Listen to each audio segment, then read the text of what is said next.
Good morning everyone. बच्चों, हम वितान का लेसन 4 एन फ्रैंक की डायरी के पन्ने इसकी समरी कर चुके हैं। तो चलिए डिस्कस करते हैं क्वेश्चन आंसर।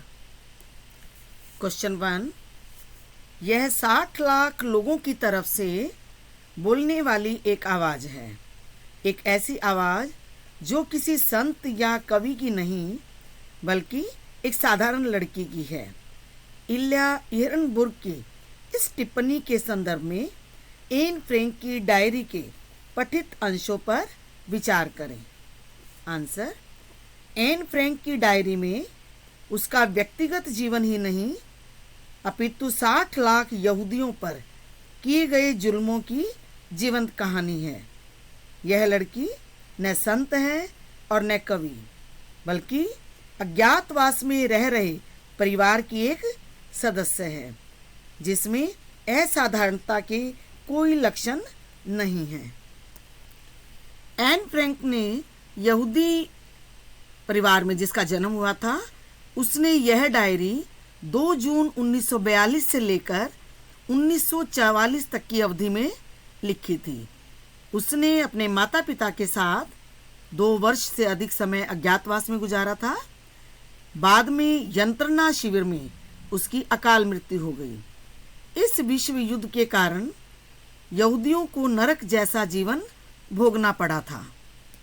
सभी यहूदियों को गरीबी, भूख, बीमारी, शारीरिक तथा मानसिक आदि समस्याओं से जूझना पड़ा। यहूदी समुदाय इस युद्ध से अधिक प्रभावित हुआ था। युद्ध समाप्त होने का नाम नहीं ले रहा था। जर्मनी के प्रभाव के कारण सभी यहूदियों को अमानवीय पीड़ा तथा दुख भोगना पड़ा। एन फ्रैंक ने अपनी डायरी में न केवल अपने तथा अपने परिवार की भावनाओं का वर्णन किया है, बल्कि 60 लाख यहूदियों की दुख भरी जिंदगी को उसने कलमबद्ध किया है। इसलिए इल्या इहरनबुर्ग ने फ्रैंक की डायरी के बारे में लिखा है कि यह 60 लाख लोगों की तरफ से बोलने वाली एक आवाज़ है।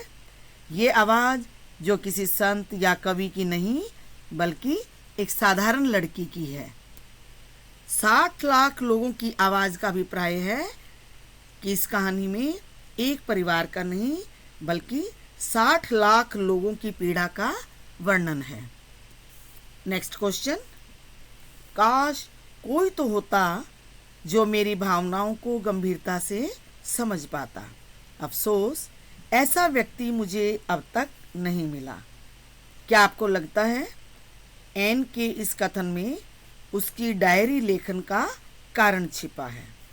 आंसर, यह सार्वभौमिक सत्य है कि लेखक आत्माभिव्यक्ति के लिए लिखता है। अब सार्वभौमिक सत्य क्या होता है कि जिस सच्चाई को कोई नकार न सके। यदि किसी अभिव्यक्तिकार की अभिव्यक्ति किसी को कहकर प्रकट हो जाती है तो उसे लिखने की आवश्यकता अनुभव नहीं होती। लेकिन यदि उसे सुनने वाला गंभीर श्रोता न मिले तो वह कल्पना में पात्र जो है उसके सामने श्रोता या पाठक जो उसका काल्पनिक होता है उससे अपनी बात कहता है। इस डायरी की लेखिका के सामने भी यही स्थिति है। एन फ्रैंक अज्ञातवास में रह रहे 8 सदस्यों के समूह में सबसे छोटी उम्र की है। मिसिज वानदान और मिस्टर डिसेल प्राय उसके बारे में नुक्ताचीनी करते रहते हैं। उस समय एन फ्रैंक केवल 13 साल की थी। उसकी बहन मार्गोट की आयु 16 वर्ष थी। परिवार के सभी सदस्य उसे तुर्क मिजाज, मूर्ख, अक्खड़ समझते थे। वह जब भी नहा धोकर अपने बालों को नया हेयर स्टाइल बनाकर आती तो उसका मजाक उड़ाया जाता था। अज्ञातवास में उन्हें 2 वर्ष रहना पड़ा था और वह वहाँ वानदान के इकलौते बेटे पीटर को चाहने लगी। वह भी उससे प्यार करता था, लेकिन प्रतिकूल परिस्थितियों के कारण वह अपनी भावनाएं व्यक्त नहीं कर पाता था। एन फ्रैंक चाहती थी कि पीटर उसकी आवाज़ को समझे, इसीलिए उसने अपनी डायरी में लिखा है, काश कोई तो होता जो मेरी भावनाओं को गंभीरता से समझ पाता। अफसोस ऐसा व्यक्ति मुझे अब तक नहीं मिला। यह सच है कि जब घर परिवार में हमें या हमारी भावनाओं को कोई समझने वाला नहीं होता तो हम फिर ऐसे व्यक्ति की तलाश में होते हैं या किसी से उम्मीद करते हैं जो हमारी भावनाओं को समझे। निश्चय से यह कथन एन फ्रैंक द्वारा डायरी लिखने का कारण हो सकता है। कारण यह भी है कि एन ने अपनी डायरी में निजी भावनाओं को प्रकट किया है। नेक्स्ट क्वेश्चन, 13 जून 1944 के अंश में समाज में स्त्री की स्थिति को लेकर एन ने जो विचार व्यक्त किए हैं उनका सार संक्षेप में प्रस्तुत करें तथा आज के भारत में स्त्री की स्थिति के साथ उसकी तुलना करें। आंसर, 13 जून 1944 को लिखे पत्र में एन फ्रैंक ने तत्कालीन समाज में नारी जाति की करुणाजनक स्थिति का वर्णन किया है।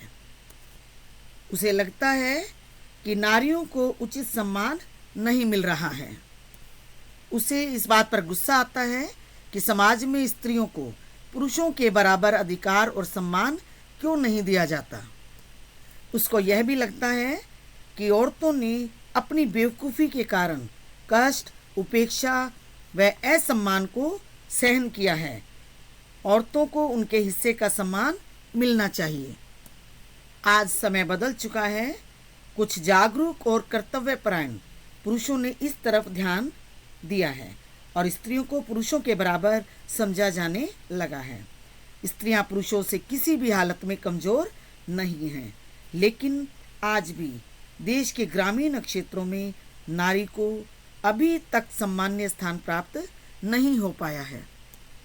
यह सत्य है कि अशिक्षित व ग्रामीण समाज में आज भी स्त्रियां पुरुषों के शासन में रहकर कार्य करती हैं, लेकिन फिर भी भारतीय नारियां राजनीतिक, शिक्षा, प्रशासन, सेना सुरक्षा, चिकित्सा, न्यायालय आदि क्षेत्रों में आज खुलकर भाग ले रही हैं। भारत सरकार भी नारी को साक्षर बनाने में जो है वचनबद्ध है। आशा है आने वाले काल में नारियों का और अधिक विकास होगा और वे पुरुषों के साथ कंधे से कंधा मिलाकर बढ़ भी रही हैं और आगे बढ़ेंगी। अतः निष्कर्ष रूप में हम कह सकते हैं कि एन की डायरी में वर्णित स्त्री की दशा की तुलना में भारतीय नारी की स्थिति बहुत अच्छी है। बच्चों, आज का होमवर्क है कि 3 क्वेश्चन आंसर हम डिस्कस कर चुके हैं, वो आप अपनी नोटबुक में लिखेंगे और याद करेंगे। आगे के क्वेश्चन अगले वीडियो में। Thank you.